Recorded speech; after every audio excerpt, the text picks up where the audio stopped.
Di ranah Costa Luna, seorang putri terlihat bersiap-siap untuk penobatannya sebagai ratu.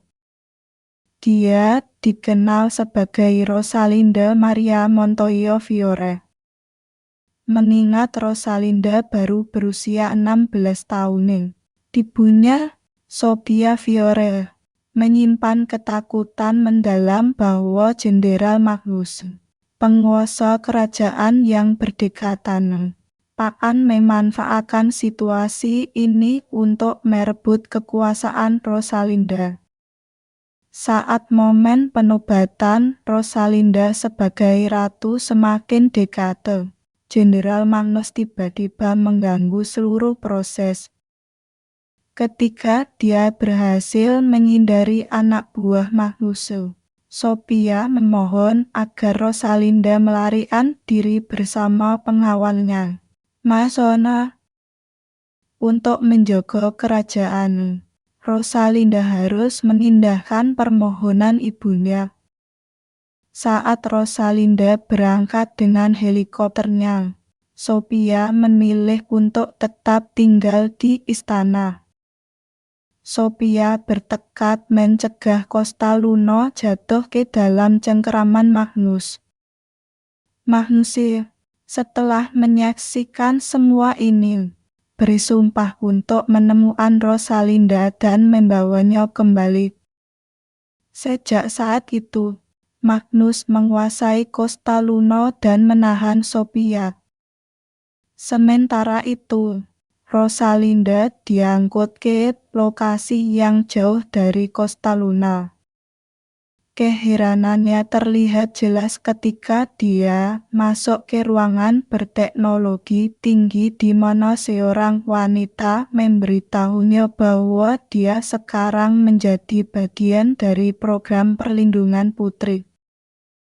Program ini dirancang untuk melindungi putri kerajaan yang hidupnya dalam bahaya.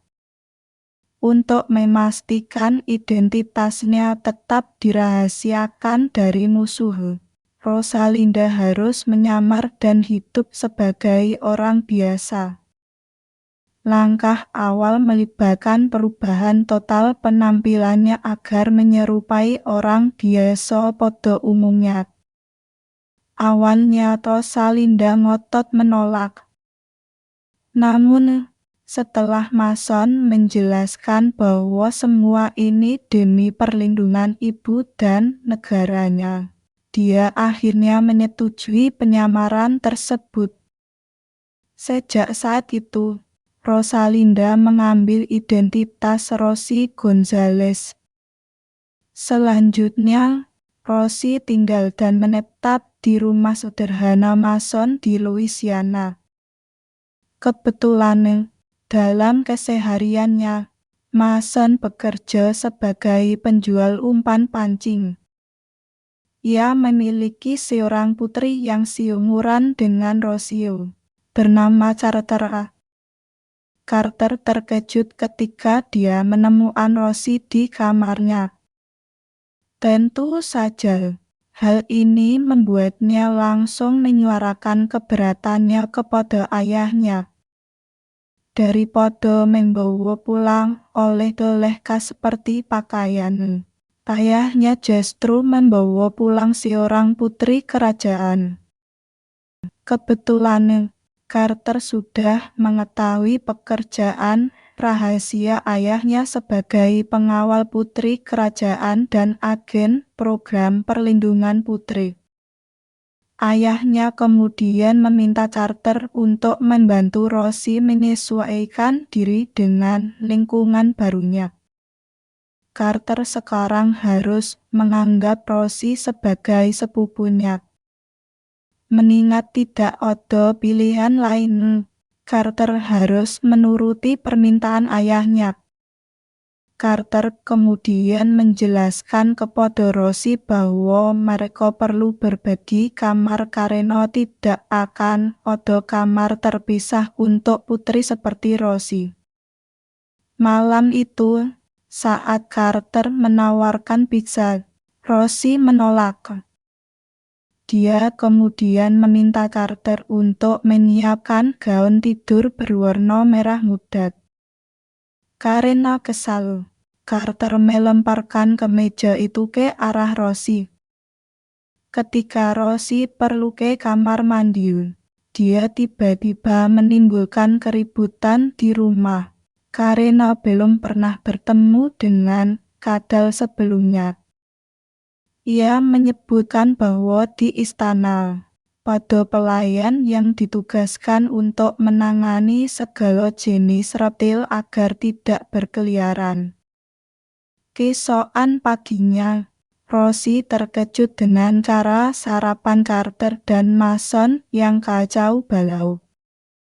Selanjutnya, Rosie bersekolah di sekolah yang sama dengan Carter. Sesampainya di sekolah, Rosie bertemu teman Carter, Edwin. Dia dengan senang hati mengakui bahwa dia adalah calon ratu di depan Edwin, yang sibuk dengan pembuatan video untuk film sejarah.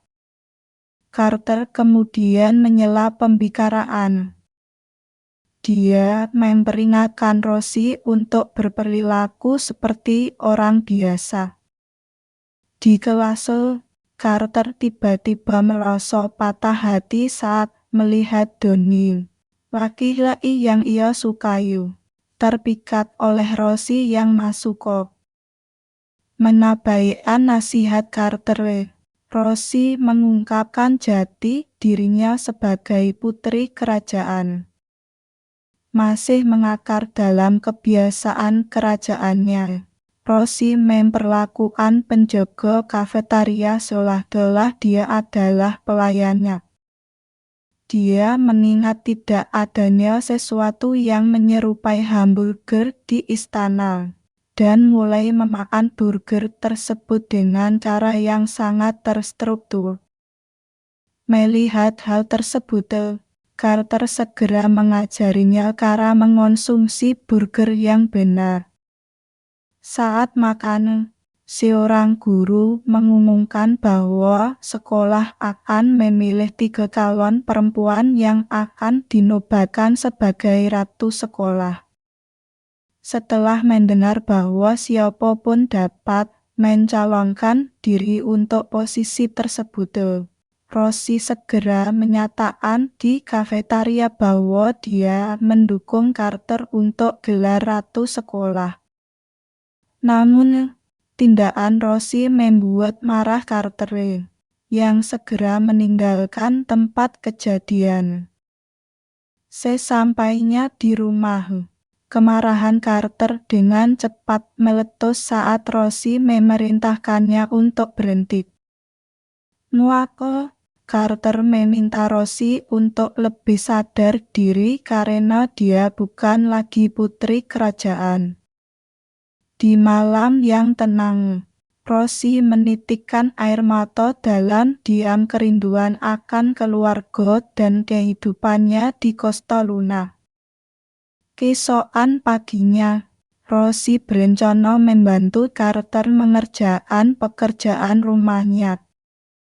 Tanpa berpikir panjang, Carter meminta Rosie menghitung jumlah cacing di ember. Mendengar ini, Rosie menghitungnya dengan sedikit rasa jijik. Namun, saat dia memposisikan ember sesuai instruksi Carter, Rosie tiba-tiba tersandung. Hal ini menyebabkan Carter tertawa terbahak-bahak. Menyusul kejadian itu, Rosie bertekad membuktikan kepada Carter bahwa dirinya mampu beradaptasi dan tidak menyerah begitu saja. Kali ini, Rosie sengaja menyiapkan makanannya sendiri untuk Carter dan Mason. Ia bahkan menyulap meja makan sederhana menjadi suasana elegan. Ketika Mason memuji keahlian kulinernya, Carter yakin bahwa Rosie hanya berusaha menarik perhatian ayahnya. Dengan berat hati, Ia lalu meminta Rosie berhenti berpura-pura. Setelah mendengar ini, Rosie mundur ke kamarnya. Carter segera mengikutinya. Di dalam kamar, Rosie mengungkapkan bahwa kerajaannya saat ini berada di bawah kendali Magnus dan Rosie terpaksa meninggalkan ibunya. Ia mengaku menyesuaikan diri dengan lingkungan baru tidak semudah membalikkan tangan. Terlebih lagi, wilayah kekuasaannya tidak seluas negara lain. Namun, Rosie sangat menghargai kerajaannya. Carter, yang tergerak oleh kisah ini, berjanji untuk membantu Rosie beradaptasi dengan sepenuh hati kali ini. Selanjutnya, Carter mengajak Rosie bermain bowling. Awalnya, Carter takut Rosie, seorang pemula bowling, akan mempermalukan dirinya sendiri sekali lagi. Namun, Rosie, yang dianggap tidak keren, ternyata bermain bagus. Sebaliknya, Chelsea, yang bercita-cita menjadi ratu sekolah, langsung mengajak Rosie untuk berteman dengannya. Chelsea kemudian melamar pekerjaan sebagai pelayan di kedai es krim ayahnya. Secara kebetulan, Rosie sangat ingin merasakan pengalaman bekerja. Namun Rosie tak sadar kalau niat Chelsea justru menggoreng reputasinya yang kian populer. Meski dipermalukan di depan umum, Rosie terus mengangkat kepalanya tinggi-tinggi. Rosie mengonfrontasi Chelsea, memberitahunya bahwa ayahnya, Raja Yogurte, akan sangat kecewa setelah mengetahui perilaku buruk putrinya.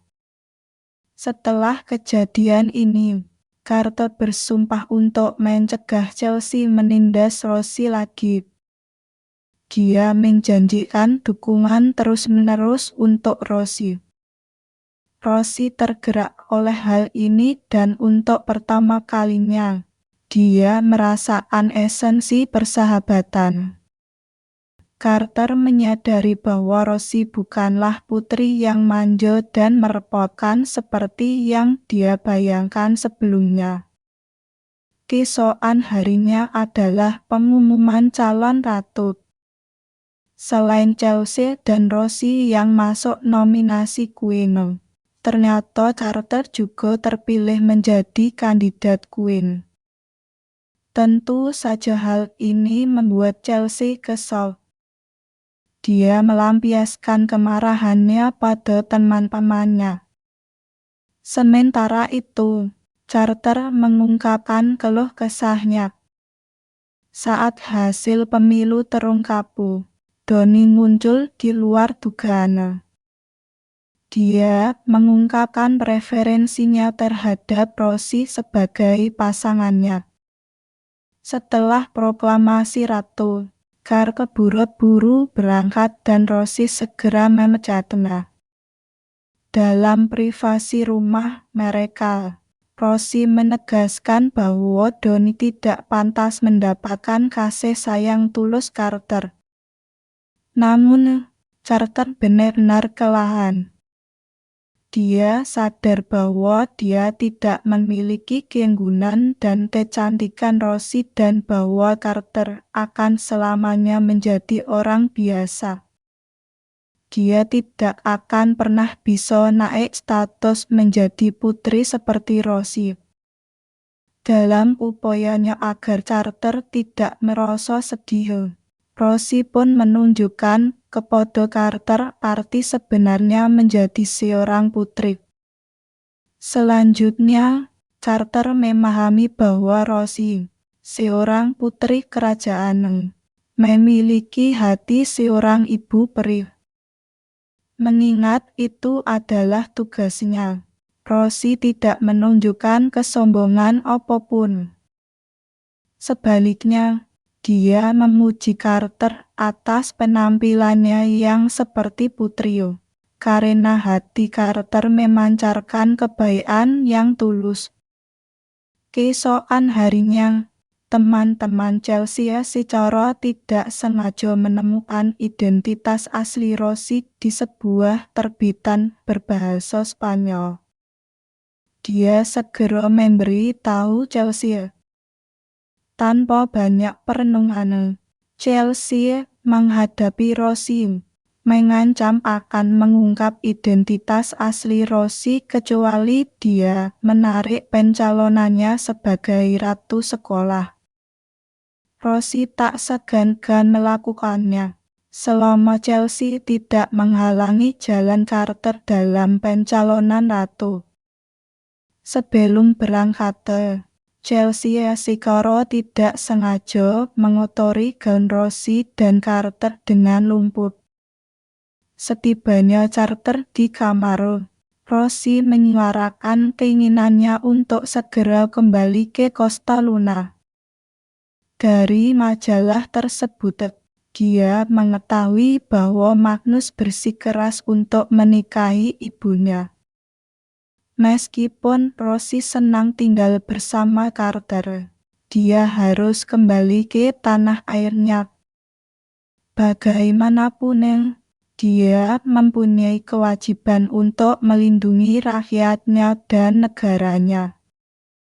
Tidak ingin ada bahaya yang menimpa Rosie, Carter menghubungi dan bersekongkol dengan perancang busana Rosie untuk menyelamatkannya. Dia kemudian meyakinkan Rosie untuk tetap tinggal sampai upacara penobatan ratu sekolah selesai. Rosie menyetujui keinginan Carter hadiri penobatan ratu sekolah.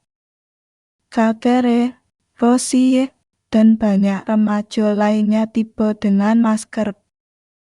Merasa salah memilih pakaian. Chelsea melihat hal ini langsung marah hingga mengakibatkan gaunnya terjebak di dalam mobil.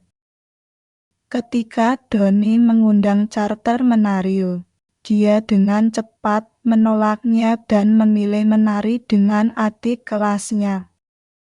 Saat penobatan ratu diumumkan, Carter memulai pencariannya. Ternyata, Carter telah meminta perancang busana untuk membuatkan 2 gaun untuk dirinya dan Rosie. Sepertinya perancang busana itu adalah pengkhianat yang mengungkap lokasi Rosie. Dia sengaja menyebutkan bahwa di pesta penobatan ratu di sekolah, Rosie akan mengenakan gaun hijau. Saat Rosie diproklamirkan sebagai ratu sekolah, Carter berangkat untuk mengejar Jenderal Magnus. Kenyataannya, Rosie mengungkapkan penghargaannya yang mendalam kepada Carter karena telah mencerahkannya tentang esensi persahabatan, kesetiaan, dan kepercayaan. Menyadari ketidakhadiran Carter, dia langsung mulai mencarinya. Namun, Chelsea segera menghadapinya. Dan ketika Carter hampir diantar ke helikopter, semua rencananya digagalkan saat Rosie tiba-tiba muncul. Rosie menyerahkan dirinya kepada Jenderal Magnus. Namun, saat dia hendak menaiki helikopter, Jenderal Magnus langsung melarikan diri sambil berteriak saat melihat Mason. Akhirnya, Mason berhasil menangkapnya, dan Rosie juga selamat. Saat dia hendak menyerahkan mahkota ratunya kepada Carter, Chelsea yang berantakan merebutnya. Carter mengizinkannya, menyadari Chelsea lebih membutuhkannya.